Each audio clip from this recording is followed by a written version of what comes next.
ñu ngi leen di nuyu di leen jaajëfal yéen ñuy suivre chaîne bi di xalaat TV ñu leen di dalalaat ci seen jàngatu bés bi. vidéo tay bi nag vidéo waajal la bés bu mag bi ñu amal dimanche 23 mai bi ñu dëgmal la ko tàmbalee 10h jàpp 14h ci place de la nation ñu gën koo xam ci place de l'Obélisque ngir lancer message bu fort àdduna gépp que ni askanu Sénégal àndul ci biiru góor jigéen te du ci mës a ànd. waaye balaa boobu baax na ñu leeral Sénégalais yi lu tax bés boobu am solo. dëgg la Sénégal votewul loi ne damay daganal suy góor jigéen mu leer nañ ñi ñëpp gis loolu benn président xalaatu ko def ko mooy jàmmaarloog askanu Sénégal mais dañu tëgg ay politique ay programme yu sew yoo xamante nii lay sabab bi mooy jox ay droit borom ñaari tur yi ba bu ñu bëggee faju ba bu ñu leen téye kaso ñu bàyyi leen ci ni mu gën a gaawee dem nañ sax ba am yéen créer ay club genre ci biir école yi daañ ci ñëw parce que xam nañ ni ñun suñu jamono rëcc nañ leen léegi comme que garab te ba muy tooy lañ koy jubbanti influencer xale yi moo gën a yomb influencer mag yoo xamante ni tàggat nañ leen yar nañ leen ci ay valeur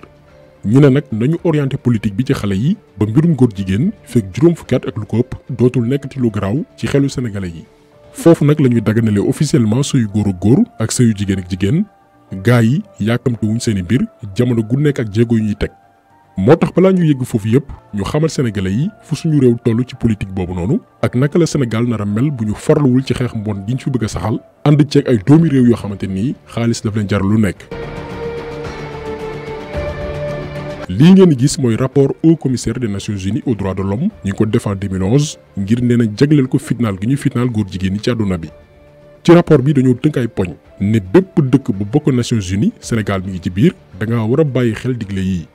bari na mais dañ ciy tànn point yi nga xamante ni Sénégal nangu na ko ba noppi tàmbale di ko appliquer gannaaw ba Macky Sall jëlee pouvoir bi en 2012 ngir protéger góor jigéen yi. benn bi mooy dindi loi yi nga xamante ni dafay ŋàññi wala tëjlu borom ñaari tur yi. ñaareel bi dàq bépp pratique discriminatoire maanaam boddi gi ñuy boddi góor jigéen yi moo xam xañ leen seen liggéey xañ leen ñu faju xañ leen kàddu wala ñu dajaloo ci ay mbootaay ak yeneen yu ci mel ni la reconnaissance de genre maanaam nekkatul léegi société bi moo naan kii góor la am jigéen mais nit ki mooy libre tànn lu mu bëgg a doon te état daf ko war a reconnaître loolu noonu lii moo war a notion genre point yi nga xamante ni nag lim nañ ko yëpp Sénégal tàmbali na ko di ko appliquer suñu biir réew depuis 2012 moom la ñu bëgg a leeral. bu ñu jëlee rapport Nations Unies bu 2011 bi dañ ne nemmeeku nañ ni suñu système de santé jëlul en compte borom ñaari tur yi ñu ci bari dañuy ragal dem consulter wu ñu xam ne ñii ay góoru ñuy sàkku lañ. parce que li garaaw ci borom ñaari tur yi mooy bu weesoo li ko suñuy diin ak suñuy aada dàq ñu ci bari ci ñoom yooyu dañoo feebar ñii dañoo amee sida beneen feebar nag bi nga xam ne moo leen gën a sonal mooy li ñuy wooyee canceru anus maanaam fa ñu demee gannaaw kër day dem ba yàqu ba dañuy mujj di ko opérer ñenn ñi bu ñuy sax tuur dugub duñ ko tàyyi daf leen di rëcc ba dañuy obligé wut ay couche yu mag di ngembu ay tuba yu peew yeeg lépp fa la jógee ngir boo ngemboo sol peew couche bi ngay couchoo mën a tegu place am donc la majorité ci ñoom dañoo feebar léegi Nations Unies ci seen rapport bi ñu ne état yi dañoo war a farlu ci fànn wi ngir ñoom góor jigéen yi mën a faju comme ni mu waree moment bi ñu wax ak yéen góor jigéen dafay faju Sénégal te du fay dara ñenn ñi xam naa daañu wax ni loolu nu mën a demee nguuru Sénégal daf leen jébal ay récépissé ngir ñu organiser wu ci ay mbootaay nekk ay association comme ni ko Nations Unies sàkkoo parce que Nations Unies dafa ni waratuñu rejeter demande d'autorisation góor jigéen yi. gannaaw loolu Sénégal jébal ay récépissé góor jigéen yu baree bari Mamatar Gueye bu Jamra ñu koy delloo njukkal encore une fois moo siiwaloon mbir yi ba Sénégal yu baree bari jot si. Ibrahima Sakho le secrétaire général de la présidence du ministère de l'intérieur nee naa ko dama lay jox ñetti échantillon rek li ci des da nga may jox sa email ma yónnee la toute la documentation des 16 associations d'homosexuels reconnues par l'État du Sénégal jox naa ko ci ñetti échantillon rek muy AIDS. ñoo ci ëpp taalibe 635 membres góor jigéen. numéro de récépissé 15 444 délivré en 2012 par qui? Par la DAGT, la direction de l'administration générale du territoire de qui? Du ministère de l'Intérieur. jox naa ko dégg nga prudence bi nga xam ne Jamil Bangoura moo ko jiite numéro de récépissé date de la délivrance par qui? Le ministère de l'Intérieur. jox naa ko góor jigéen yu jigéen ñi mu di leen lesbiennes dirigé par Ndeye Kébé ñu di ko wax sourire de femme numéro de récépissé nangam délivrance telle date par qui? Le ministère de l'Intérieur ñuy 16. kon loolu réalité la du ay fiction. léegi góor jigéen yooyu noonu bokk ci ay dizaine d'associations ay mbootaay ku nekk da nga am ay carte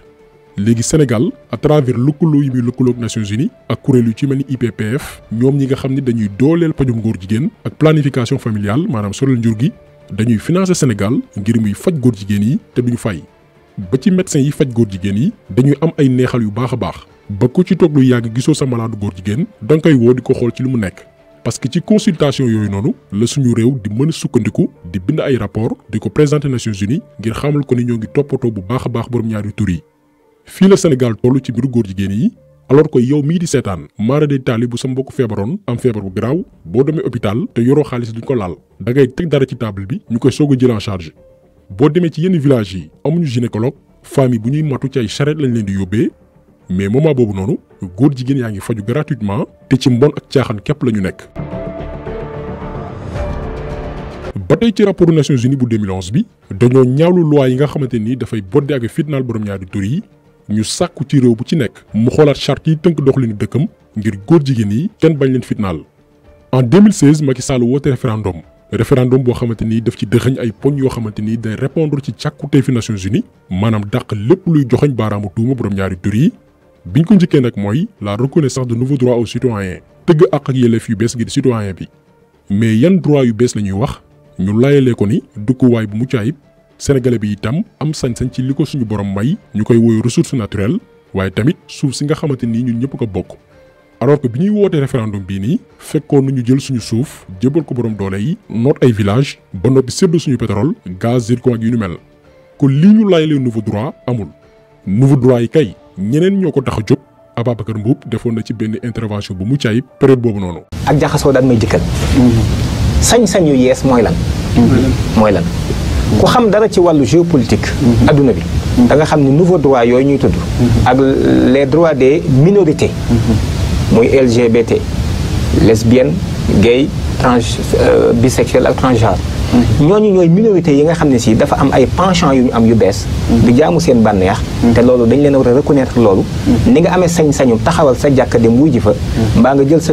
dolub xasida jàng noonu la ku jigéen ki wala ku góor ki bu fekkee daa bëgg a jigéen ji daa bëgg a sëy ak góor ak jigéen en même temps wala góor gi bëgg a sëy ak jigéen ak góor en même temps wala góor bëgg a sëy ak góor wala jigéen bëgg a sëy ak góor kooket noonu la amee droit yooyu war koo fësal ci penc mi aussi muy ay nouveau droit. lii moo yéeme ci politique gu daganal mbiru góor jigéen bi Macky Sall bu ko doxal Sénégal ci ay loi la ñuy sërëxal ay expression yoo xamante ni duñ ko leeral ba mu leer naññi ci suuf nag ñu koy appliquer ndànk-ndànk te kenn du ci bàyyi xel.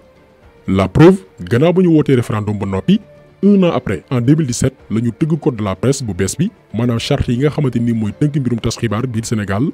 mais lan la ñu dugal ci biir code de la presse boobu noonu boo demee article 18 dañ ne journaliste bi wala kiy liggéey ci wàllum xarala ci média yi ñu koy woowee technicien. aaye nañ leen ñuy jibal moo xam ci kàddu moo xam ci mbind moo xam ci lu ñu mën a teg bët lépp luy duut baaraam waasu nit ki maanaam xeetam diineem na ko yàlla bindee maanaam góor la am jigéen mu amee way laago mbaa xelam neexul wala sax ñu koy ŋàññi ci bëgg-bëggam ci wàllum sëy maanaam mu doon góor jigéen wala jigéen góor ñu ne kiy liggéey ci média aaye nañ la ngay jibal mbir yu nu mel mi ngi ci code de la presse bu Sénégal depuis 2017 Sénégal léegi tàmbali nañ di fi aaye ku joxoñ baaraamu tuuma góor jigéen yi ci média yi fii la projet bi toll. daj dëpp gi nag mooy fekk ministère de la femme de la famille et de l'enfance ministère bi toppatoo jigéen yi njaboot gi ak tout tànk yi ñu daal di koy soppi tuddee ko ministère de la femme de la famille du genre et de la protection de l'enfance ministère bi ñu jagleel jigéen yi njaboot gi ñi nga xam ne duñu góor duñu jigéen ak tout tànk yi. fii nag la Sénégal fësale dëgg-dëgg engagement am ci àq ak yelleefi góor jigéen yi comme ni ko Nations Unies sàkkoo parce que Nations Unies ba tey ci seen rapport bu 2011 bi dañ ne li ñu nemmee ko mooy ci réew yu baree bari ni ñuy wooye les transgenres maanaam ñoo xam ne yàlla góor la leen bindee wala jigéen mais ñu dem ba ni ñoom awra bi leen suñu borom bindee neexu leen dañuy dem nekk ay góor jigéen Nations Unies na ñooñu noonu réew yu baree bari jëluñu leen en compte ci wàllum yoon moo waral ñu tëgg benn concept tuddee ko orientation sexuelle et identité de genre ne dañ koy boole ci droit de l'homme yi ak yelleefi doomi aadama yi maanaam léegi nekkutul société bi mooy tànn kii góor la am jigéen la mais nit ki mooy màgg xàmmee tànnal boppam ne man góor laay nekk jigéen laay nekk góor jigéen wala jigéen gaañ laay doon lii mooy notion genre bi ñu dugal fépp ci Sénégal moo xam ci ministère yi moo xam ci kayit yi pour wan àdduna gépp que ni Sénégal aayewul mbiru borom ñaari tur yi moo tax suñu njiit yi bu ñu demee bitim réew buñ leen laajee ci mbiru borom ñaari tur yi dañ naan Sénégal amul problème ak góor jigéen yi ndax amul benn loi bu koy aaye ñoom bu ñu demee bitim réew dañuy sax ndamoo ni Sénégal terewul mbir góor jigéen. Nous avons des homosexuels chez nous. Ça veut dire qu'aujourd'hui, les associations de défense des droits des homosexuels au Sénégal auraient pignon sur rue, la possibilité de s'exprimer, la possibilité de faire campagne, par exemple. Ils sont libres. Ils sont libres. Ils sont libres de le faire. Nous informons les membres du groupe de travail que les droits des minorités sont pris en compte dans la Constitution et le Code pénal qui interdisent toute discrimination raciale, ethnique ou religieuse et toute propagande régionaliste pouvant porter atteinte à la sécurité intérieure de l'État. La loi n'interdit pas la liberté d'orientation sexuelle, mais plutôt les actes contre nature ou impudiques qui, de par leur publicité, s'assimilent à un outrage public à la pudeur. gis ngeen discours bi ñuy tenir bitim réew ni mu wuteeg li ñuy wax ak sénégalais yi ci làkk yu ñu nàmp seen prochaine étape nag mooy comme que projet jàngal xale yi sëy ci biir école yi pose nañ ko gannaaw coow li fi amoon bàyyiwuñ ko mais dañ ko pose le temps que ñu créé ay cellules genre ci biir école yi kuréelu genre yooyu nag buñ koy sàpp dañuy gëmloo élèves yi ak parents d'élèves yi que ni xeex gën a leen te entre góor ak jigéen moo ko tax a jóg loolu mooy nekk prétexte bi au début loolu la ñuy gëmloo parents yi ak élèves yi mais au final ca njeexital ba fi ñu mujjee ak ndaw yi mooy égalité des genres bi Nations Unies imposé dëkk yépp maanaam góor jigéen ak ñeneen ñi ñooyam li ñuy wax ni doy làmbaatu Nations Unies tëgg na déjà benn manuel complet ngir def ci bopp xale yi que ni borom ñaari tur yi ci société bi lañu bokk lii ngeen gis ay exemple leçon la pour expliquer xale yi am juróomi at jàpp fukki at ak juróom-ñett notion wu genre que ni newul ni doomi aadama góor ak jigéen képp la ñu ne loolu askan wi ci boppam moo ñu ko imposé dafa am ñeneen ñu bokk ci ñun te ñooñu dañ leen war a nangu lu ñu doon mooy góor jigéen yi jigéen ak jigéen yi sëy ak ñeneen ñi nga xam ni dañoo dem ba soppi seen awra fii la ñu nar a jëm bu ñu vigilant wul déjà moom Macky Sall mi ngi en avance par rapport ak yeneen dëkk yi nga xam ne seen askan dañuy bañ mbirum góor jigéen ndax tëgg na benn programme tuddee ko stratégie nationale pour l'équité et l'égalité de genre la ko tàmbalee 2016 jàpp 2026 ngir Sénégal bokk ci réew yi nga xamante ni kenn du fi boddi wala joxoñ baaraam borom ñaari tur yi. 2016 la tàmbali appliqué wu ba jëm 2026 xam ngeen vision bi mooy la faire du Sénégal un pays émergent en 2026 avec une société solidaire dans un état de droit sans discrimination. Sénégal yéen ñi may dégg samay kàddu fan ngeen fi xam ku nu boddi bu dul nit ñi nekk ci daara réew mi kenn boddiwu fi kenn lu dul nit yi diine yi donc lañ fi boddi ak ñi ne ci daara waaye bu ñu eggee 2026 àq ak yelleef bi fi sëriñ bi am àq ak yelleef bi fi donga daara bi am àq ak yelleef bi fi professeur d'université bi am àq ak yelleef bi fi imam bi am àq ak yelleef boobu la fi góor jigéen bi di am te da koy am pleinement mi ngi document baa ngi nii Sénégal la ko liggéey. donc gouvernement bi ñoom ci jëf lañu toll actuellement mën nañoo jël yeneen exemple mais dañoo souligner rek yenn points yi ci gën a am solo pour ku nekk ci ñun comprendre fi nar a jëm ak fan la ñu bëgg a yóbbu dimanche nag 23 mai bi ñu dëgmal occasion la pour ñun sénégalais yi nga xamante ni suñu tur la ñu tëggee programme yi yépp ngir dooleel góor jigéen yi ñu xamal àdduna gépp que ni ànduñ ci ñi nga xam ne ñoom la ñu dénk suñu réew dañoo wor di complot suñu ginnaaw moo xam diine ba mënti bokk musulman ak chrétien ndax ñaari diine yépp a dàq jëf yu bon yooyu noonu ba ci ñi nga xamante ni ñoom bokkuñ ci benn diine ci ngëm-ngëmu suñu maam yi la ñu tënku ñoo ngi leen di woo place de l'Obélisque la ko tàmbalee 10h ngir war àdduna gépp war Nations Unies ak bépp kuréelu seytaane que da ngeen di yàq seen xaalis di investir ci mbon ndax ñun askan wi lànk nañ bañ nañ na ko ñëpp partagé mu jàll fépp ngir journée bi mën a réussir kon taxaw seetlu bi tey loolu la woon ñu ngi leen di gërëm di leen jaajëfal di leen di daje incha allah beneen yoon ci beneen jàngat jàngin jëf